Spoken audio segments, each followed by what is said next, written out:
The insane rise of Brock Purdy. I didn't know anything about this guy. I've been watching the San Francisco 49ers highlights on YouTube, and he's absolutely killing teams, and so is Brock Purdy, so it's about time we find out a little about him. Let's dive straight into this video, and yeah, see what it's all about.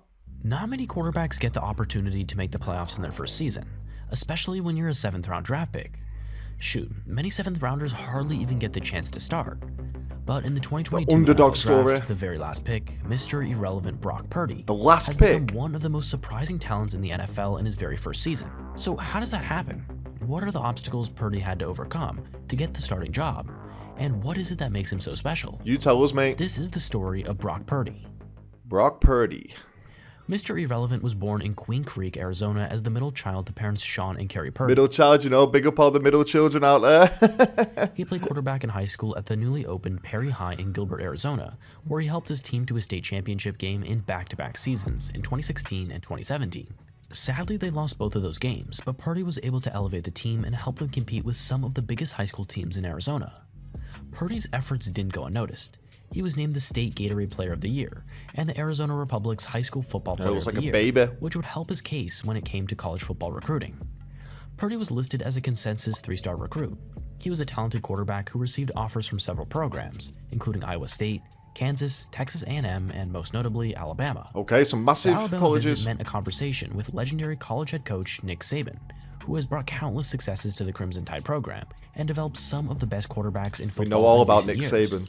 Saban was blunt with Purdy, telling him how he was below average in height, his arm strength is whatever, and his accuracy is average. Purdy wasn't best pleased with the visit, and when he returned to his high school coach, Preston Jones. There's something wrong if he would be best pleased with that visit. If you just turn up somewhere, you've been invited somewhere for a meeting, the guy's just like, yeah, you're a bit short, your arm strength ain't that great, and your throwing's just average. He's not going to come away like, wow, what an amazing meeting that was. He told him that he was pretty sure Saban didn't know who he was.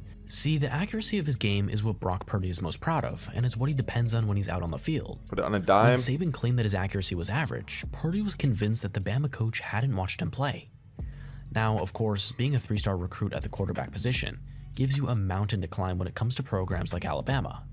They attract all the best 5-star recruits in the nation, and Alabama is particularly well known for how dominant they are in recruiting. Purdy's career was heading in a different route though, and less than 2 weeks after his Alabama visit, he announced his commitment to the Iowa State Cyclones. When he arrived, Purdy had plenty of work to do. He was a 3-star freshman who hadn't enrolled early and had been recruited alongside another quarterback in Real Mitchell, who was a dual-threat quarterback from St. John Bosco in California. Real Mitchell, is he from QB1? I swear every time I see a quarterback, I think they're from QB1. And no one ever lets me know in the comments whether they are or not. Let me know in the comments, because that name rings a bell, Real Mitchell. I don't know why. Is he from QB1? Don't know. Brock Purdy got to work on day one. Why do I know that name? Sprints at the program's indoor facility by himself. Within a few days, several other freshmen had joined him, which pointed towards the level of leadership and charisma of the young QB. He would go into his freshman year as the 3rd-string quarterback, making sure he was prepared to play no matter how slim the chance of him getting on the field might be. Then, in week 6, his number was called. An injury to the team starter Kyle Kempt that season, followed by poor performances from the backup Seb Noland, gave Purdy a chance. Noland was benched against Oklahoma State, and Purdy went out there as a freshman with a point to prove. He led touchdown scoring drives on 4 of his first 5 possessions and ended the game with 317 passing yards, 4 touchdowns, and a pick. Not bad. Not bad for a guy coming into a game off the bench. Not bad at all. Always stay ready. Once Brock Purdy had gotten a taste for starting in college, he wasn't prepared to give it up. The dedicated work ethic he already had grew stronger, committed to being the hardest working player on the team, and his efforts rallied the team behind him and created a unit that played for one another. Purdy started the following week against West Virginia, and he never gave back the starting job. He was making play after play, putting his body on the line for his team, and his quarterback's coach at the time, John Gordon, who is now the offensive coordinator and quarterback's coach at South Florida, recalls one particular play that showed him Purdy was special. It wasn't a pass play either. It was a scramble, and Purdy needed more yards with 2 defenders approaching. He lowered his shoulder and hit them before they hit him, setting his teammates into a frenzy on the sideline. They loved him, and they rallied for him, and they knew that their quarterback was going to do whatever it took to help the team win. That's got to be such a good thing as well to get your team behind you as a quarterback, because you know those guys are going out there to protect you, to look after you. They got your back, and you've got their back. You're willing to put your body on the line. I like it. I'm liking this kid already. Purdy went 7-2 as the starter for the Cyclones that season, and he would go on to start 46 consecutive games over his 4-year career with the team. He had his best statistical season in 2019. throwing for 3,975 yards and 27 touchdowns, with just 9 picks while scrambling for another 8 touchdowns on the ground. He earned second-team All-Big 12 honors that year, and the following season would team up with the breakout running back Breece Hall. The emergence of Breece Hall in 2020 meant less pressure on Purdy throwing the ball, and his numbers didn't equal that of the 2019 season because of the adjustment in the scheme to accommodate Hall. That said, Purdy guided the team with consistent play and was bumped from second-team All-Big 12 to first-team All-Big 12, and the Cyclones capped the season by defeating Oregon 34-17 in the Fiesta Bowl. Purdy's final year in 2021 was the most accurate of his college career, completing over 71% of his passes while throwing for 3,200 yards and 19 touchdowns. He led the Big 12 in both completion percentage and passing yards that season, was once again named a member of the first-team All-Big 12, and would head for the NFL draft, having set 32 school records at Iowa State. Purdy is now the... He did all this and still got drafted last. What's going on here? I'm not going to lie though, guys. When they throw out how many yards they got in a season and how many touchdowns, it doesn't really mean anything to me because I don't really know what the average amount is. You know what I mean? If you tell me someone's thrown 5 touchdowns in a game, I know that's good.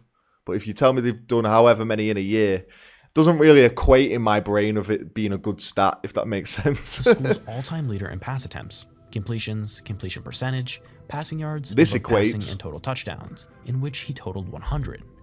He posted 14 games with 300-plus passing yards during his career, completely smashing the previous school record of 5 games. Iowa State had managed a winning season in all 4 years, with Purdy as the starter, something that was not all that common for the Cyclones. The last time they had done so was almost 100 years ago between 1923 to 1927. 100 years? So if Brock Purdy had helped the Cyclones win a whole lot more than they were used to, been a 3-time All-Big 12 quarterback and broken 32 records at Iowa State, why does he get drafted how last? He wasn't a hot ticket in the 2022 That's what I'm NFL saying. draft. Why? Because he's The short. biggest win on the scouting report was his accuracy. He was a calm pocket passer who never looked panicked when he was flushed out of the pocket or needed to scramble, but teams had their doubts about his game. At the pro level, he didn't have the arm talent of a starting quarterback, and he was considered undersized. Scouting report after scouting report read not an NFL starter, and will struggle to see the field in the league. This is often the case for many college quarterbacks. They can play great football at the college level. Does anyone know how tall he is? Because it's not actually told us. Is he below 6 foot? Or I don't know what. I'm guessing most quarterbacks are 6'2", 6'3", but I don't really know. But when it comes to the pros, they fall short of what's required to lead an NFL franchise. That was the expectation for Brock Purdy. He might get a shot as the third-string QB in the mid to late rounds of the draft, but teams weren't scouting him to be a starter. That much was clear. As it turned out, even the scouts who'd given him a mid to late round grade in the draft had been wrong. Day 3 came, round 4, round 5, round 6. That must be a horrible sinking feeling, man. He sat at home with his family and waited for an opportunity. You'd have to imagine, as the picks fade in the 7th and final round, that a prospect might start to give up hope. Every pick is one less chance you've got at being drafted. Imagine being so the last 3 days have one. passed and there's just 1 pick left. Those chances of being drafted are all but gone. That is, of course, unless your name is Brock Purdy, whose phone rang with the San Francisco 49ers on the clock with the very last pick in the 2022 draft. Purdy became the year's Mr. Irrelevant and celebrated with his family that he'd been given a shot. Oh, that's an actual title you get, Mr. Irrelevant. That's mad. That's mad. San Francisco had traded up the previous year to draft Trey Lance out of North Dakota State 3rd overall, and the vision for the future was that Lance would be the starting quarterback for the Niners. Purdy would go in as a potential depth piece and made the roster as the 3rd-string quarterback. Despite being sat behind a first-round draft pick that the Niners had given up a wealth of picks to go up and get, and a veteran in Jimmy Garoppolo, Purdy stayed focused. He committed himself to learning every inch of Kyle Shanahan's playbook and understanding the scheme should he ever need to help the team win, just as he did at Iowa State. Teammate Dre Greenlaw, who was Purdy's neighbor in the locker room, spoke of his commitment and preparation behind the scenes. He constantly shows up to practice prepared and believes in himself despite being written off and labeled Mr. Irrelevant. Purdy was determined to be more than a gimmick who got picked last in the draft, and in the 2022 season, just as it had at Iowa State, his opportunity came. Perhaps the sudden opportunity to play in his freshman year with the Cyclones prepared Brock Purdy for the moment. Anything can happen in the game of football, and even the third-string guy needs to be prepared to strap up his chin strap and command the huddle. Trey Lance had been named the 49ers starter for the 2022 season, with Garoppolo as the backup. But in Week 2, that plan was crushed when Trey Lance suffered a nasty leg injury that ended his season in an instant. Isn't it crazy? you just got to stay ready, haven't you? Like, I guess it can apply to a lot of things in life because you need a bit of luck as well, right? Because it happens with him in college. The starters got injured. In NFL, it looks like it's going down the same story, but he was ready to take his chance when it arose, and that's the key thing to take from this, innit? You got to stay ready. Garoppolo took over, but in Week 7 had to come out of the game against the Kansas City Chiefs, and Purdy had a chance to throw his first pass in the NFL. It wasn't the dream start. The Niners were down in the game, and Purdy had a pretty tall task on his hands. He only threw 9 passes, completing 4 of them, while throwing an interception in the loss. 6 weeks later, in Week 13, Jimmy G went down again, and this time it looked like quite a nasty foot injury. 49ers fans didn't know it yet, but what happened next shocked everybody except those who'd seen Brock Purdy work inside the facility every day since he arrived. He threw for 210 yards, 2 touchdowns, and a pick against the Miami Dolphins, combining with a high-level defensive performance to give the Niners the win. Jimmy Garoppolo was severely hurt, which meant Purdy was now going to be the starter.